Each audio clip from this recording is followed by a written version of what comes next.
be playing Monopoly with real people's lives. And that is exactly what he's doing. And I will say this again, the people on the ground who can't find work, who, if they are working, they're not being paid a living wage.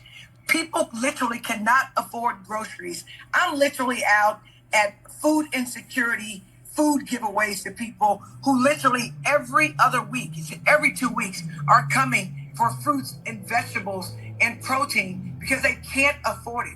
Really? Donald Trump is literally judging how well the economy is by how his tech friends are, how his billionaire friends are. Yeah, Donald Trump is destroying this country, and he's destroying our average, hardworking American. That is exactly what he... Okay.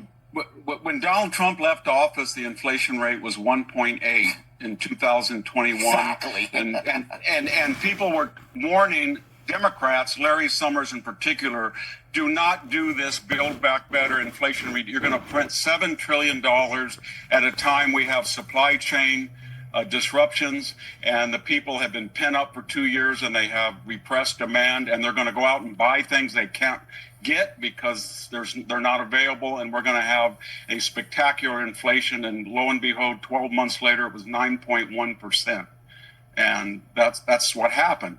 And you can't expect in 10 months somebody's going to address something that went on for 4 years. Here in California, you cannot buy home insurance anywhere above 1,500 feet that you can afford. That didn't come from Donald Trump. We pay $5.70 a gallon for gas. That didn't come from Donald Trump.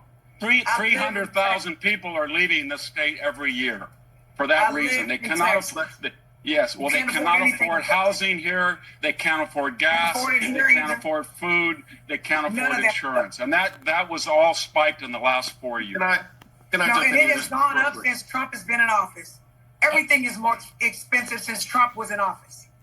Everything. Here in Texas. It's where I live. The inflation rate was 2.4. 2.4. There are